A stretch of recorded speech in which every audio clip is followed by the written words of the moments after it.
Chapter 8. After leaving Calcutta, I made the long journey west across the Indian subcontinent to Bombay, where Goenkaji was teaching another course. It took me 2.5 days to reach Bombay by train. On the train, I meditated on the picture of the blue boy playing the flute. Day by day, a special attraction grew toward him, and I wondered again when it would be revealed to me who this was. Once in Bombay studying with Goenka, I was again impressed with how he put his life into helping us to learn. When a teacher puts his or her life into the lesson like that, students can't help but be inspired to put their life into learning. After the 10-day course, I had an overwhelming urge to stretch my legs and take a long walk around the city. For several hours, I walked with no particular direction. Suddenly, I found myself stuck at a red light in a crossroads of bustling traffic. As horns blared, a river of pedestrians flowed around me. There were men with suits, ties, and briefcases jumbled together with raggedly dressed street urchins and beggars, ladies in bright saris, hawkers peddling their wares, and elderly men dressed in traditional Gandhian attire. People with skin of dark brown, light tan, and those whose skin was bleached and splotched by white leprosy, all hustled in the traffic, along with several European tourists who wore jeans and miniskirts. Behind us were modern high-rises side by side with Victorian bungalows and shanty huts.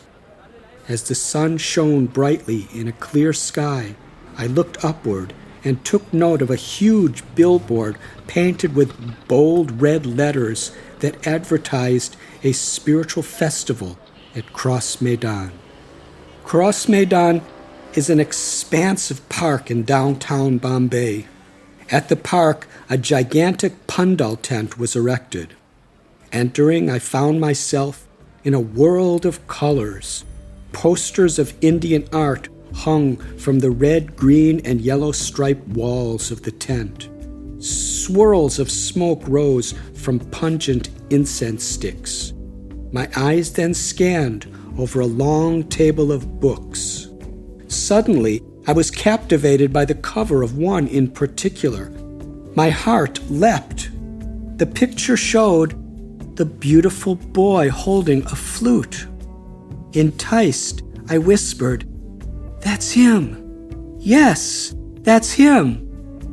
Not knowing who he was, I carried my picture of him all over India. Now that same person was again appearing before me. In bold red letters, the title of the book proclaimed itself, Krishna, the Supreme Personality of Godhead. I softly cried out, "Krishna! His name is Krishna!" The long-awaited mystery was now revealed. Eager to learn more about him, I asked if I could look through the book.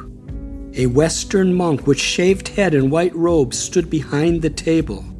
Taken aback, he asked, "You speak English?" "Yes, I'm from America." I eagerly reached out for the book. "Really? You're not Indian? Are you a worshiper of Shiva?" He placed the book in my hands. I said, "I don't really know what I am, but I've lived with Shivites." "My name is Tushta," he said.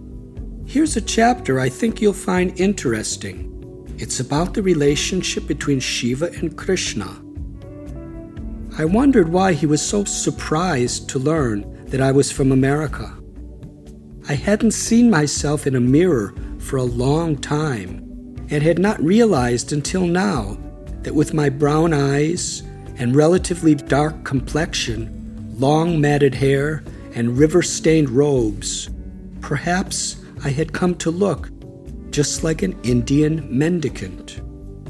Embracing the book to my heart, I wandered to a quiet place, and as a man parched from thirst drinks from an oasis of cool water, I read the Krishna book. It began, "In the Western countries, when someone sees the cover of a book like Krishna, he immediately asks, 'Who is Krishna?' It went on to explain that Krishna is the Supreme Lord, and that the name Krishna means all attractive. Because God possesses all wealth, power, fame, beauty, wisdom, and renunciation to an unlimited degree, he is all attractive." As I read, a young American woman draped in a yellow sari sat on the stage singing beautiful devotional songs. Her name, I would learn, was Yamuna Devi. Absorbed in both reading the Krishna book and listening to her soul-stirring song, I was overcome with emotion. As evening approached, the pandal filled to over 25,000 people. Eager to hear the speaker, I returned the book and sat in the rear corner of the massive crowd. On the stage, about 20 Western devotees chanted and danced. The shaven-headed men wearing the traditional robes of a sadhu, and the women wearing colorful saris. The whole crowd was anticipating the coming of the Guru. To everyone's deep satisfaction, he soon appeared on the stage. He was a regal man, with shaven head and saffron robes, and his body glowed. He walked with the grace of a swan and gestured with the confidence of a king. Still, his demeanor was meek and humble, as if he were seeing God everywhere he looked. After welcoming the audience with joined palms, he sat on an elevated seat. At the far back of the crowd, I could barely see. I yearned to be closer, but felt ashamed to step in front of anyone else. Up on the stage, I could see one devotee moving from side to side, taking photos. The Guru called him over and spoke in his ear. The devotee then gazed into the massive crowd, looking from side to side until he spotted the person he was looking for. Again and again he signaled to someone in the multitude to come up onto the stage, but when nobody came, he finally descended into the crowd. Painstakingly, he tried to pass through the tens and thousands of people seated on the ground. To my surprise, he walked all the way to the rear and right up to me. Then with a calm smile, he announced, "Srila Prabhupada wants you to sit with him on stage." Stunned, I mumbled, "How does he know me?" He gave no reply, but simply took me by the hand and pulled me through the masses and onto the stage. There he presented me before the Guru, whose oceanic smile flooded me with joy. Srila Prabhupada looked so familiar, but I didn't know why. Sitting cross-legged with back erect, he was dressed in the neatly arranged saffron robes of a Swami. With a wave of his hand, he graciously motioned for me to sit near him, so I took my seat on the carpeted stage. In awe, I looked up at him. His large, gentle eyes briefly studied mine with a glance that touched my soul. His complexion was bronze, his nose wide and rounded, and his drooping ears were like the ears of Lord Buddha. From his recently shaved head, short white hairs had grown out on either side, and 2 vertical lines of yellow clay representing the yogic path of devotion adorned his forehead. 2 deep creases sloped down from the sides of his nose to the corners of his full sculpted lips. As the devotees jubilantly danced and sang, their robes clean and bright, I became aware of my own robes, tattered and stained by the mud of the rivers. Whereas the devotee men had freshly shaven heads and faces, I could not remember the last time I shaved my face, not to speak of cutting or even combing my hair. Having bathed in a river or muddy pond each day, I must have appeared filthy in their presence.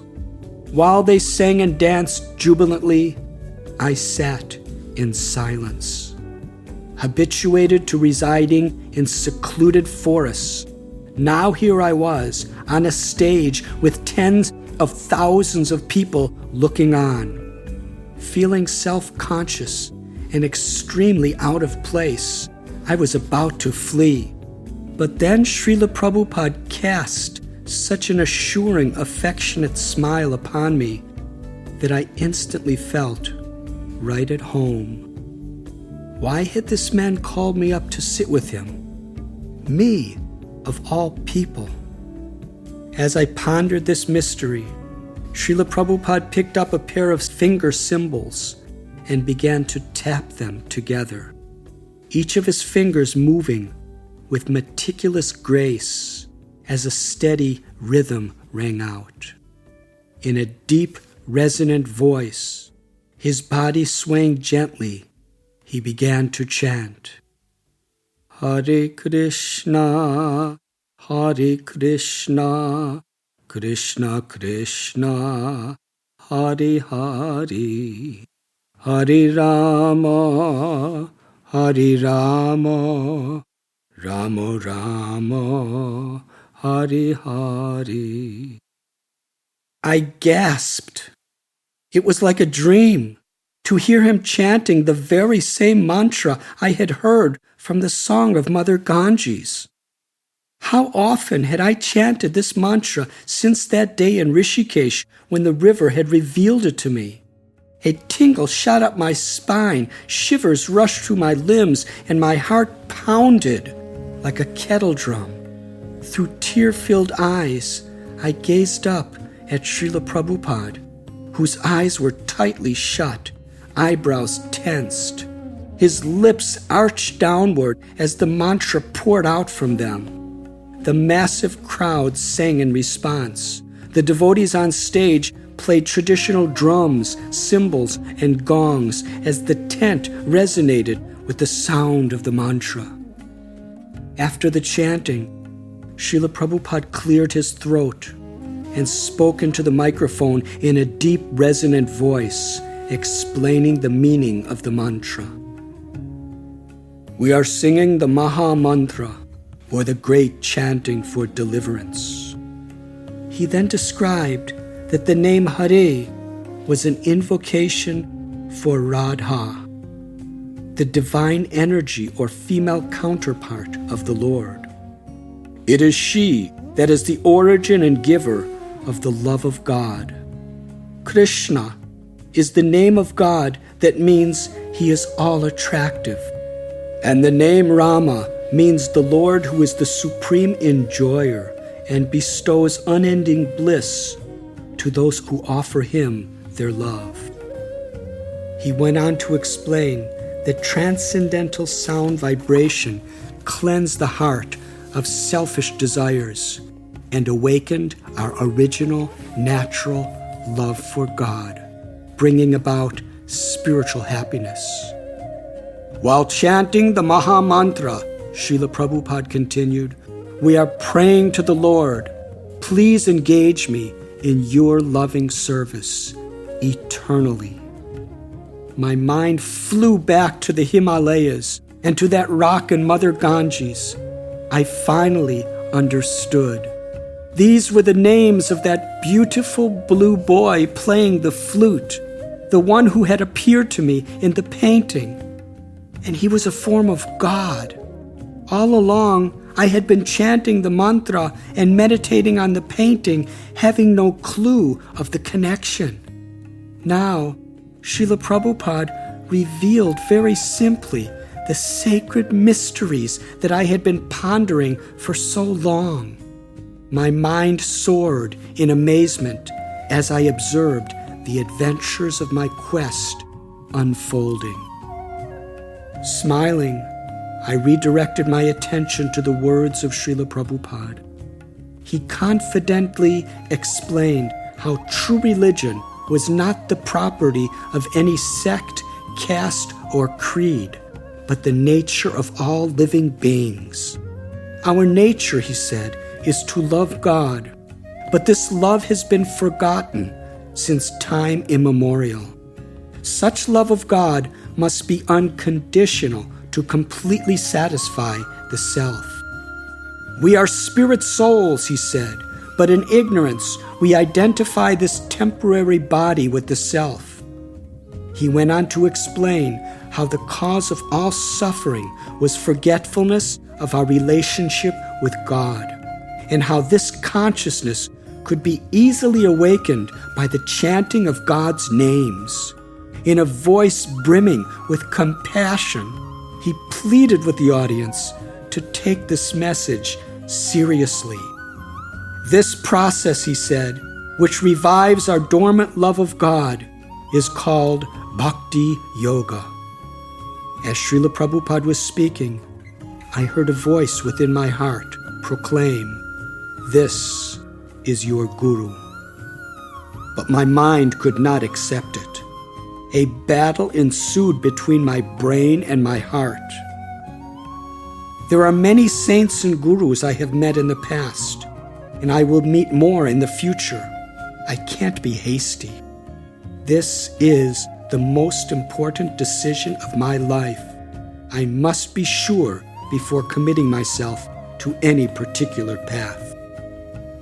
My mind won the battle, and still confused, I dismissed the idea that I was ready to choose a guru. After his lecture, as he was leaving, Srila Prabhupada stopped directly in front of me. Bustling crowds were gathered around us, and my mind was exploding with excitement. I spontaneously fell to my knees and extended my hand to touch his feet. A thunderous voice shouted, "No one touches Prabhupada's feet." Struck with shame, I retracted my hand. But Srila Prabhupada looked deeply into my eyes. I sensed that he could feel the pain of my shame and felt responsible for the cutting words of his disciple. I felt a wave of affection pouring out from him. Then, with a beaming smile, he gently spoke, "You may touch my feet." Feeling both relieved and honored, I placed the dust of his feet on my head. He rubbed my head affectionately and invited me to sit on the stage with him each morning and evening. His kindness left me speechless.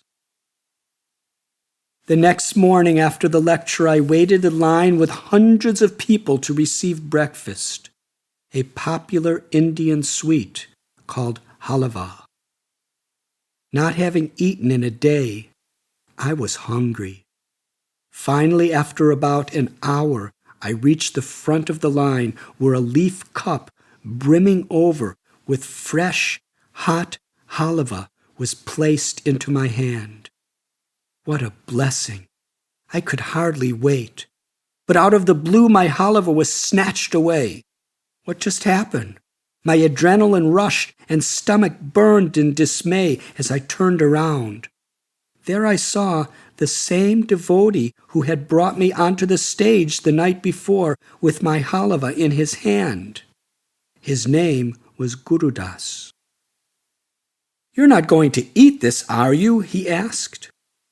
"I thought I would," I said, a little indignantly.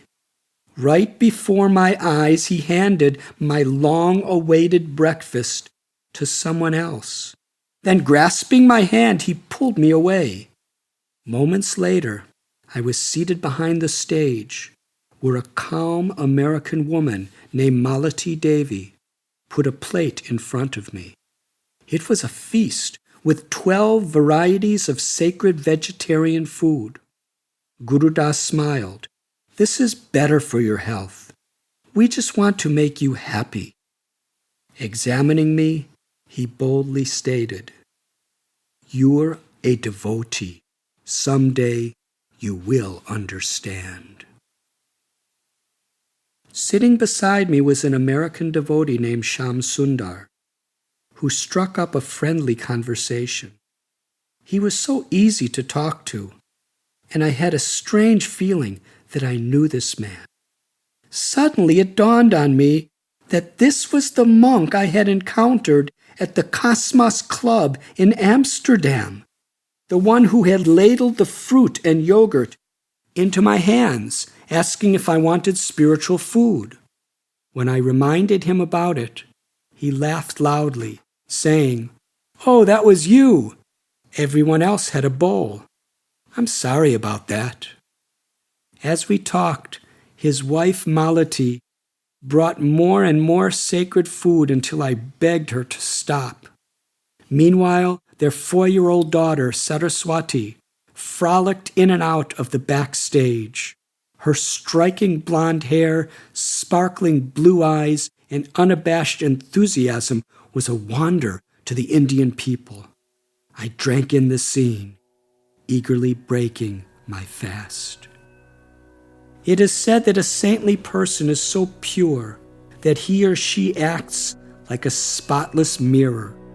When we come in the presence of such a mirror-like soul, we can see both the beauty and ugliness of our own inner life. Our faith and doubts, virtues and sins, strengths and weaknesses are revealed. It is both a joyful and painful experience, one that I had in the presence of Srila Prabhupada. One evening, as he lectured, the seriousness of his demeanor induced me to question my own sincerity. I thought, how genuine is my motivation? Am I taking responsibility for my own life and that of others? Why have I not yet found a particular path? Is it fear of commitment or frivolity? What uncertain future is this life leading me into? At the moment these thoughts were running through my head, from his high seat, in the presence of thousands of onlookers, Srila Prabhupada fixed his eyes into mine. Locked in his gaze, I felt the massive crowd blur into oblivion. It seemed that nobody existed except him and me. I could feel his eyes penetrating into the depths of my soul and silently speaking through my heart. I heard his voice. "Do not waste precious time. Krishna is waiting for you."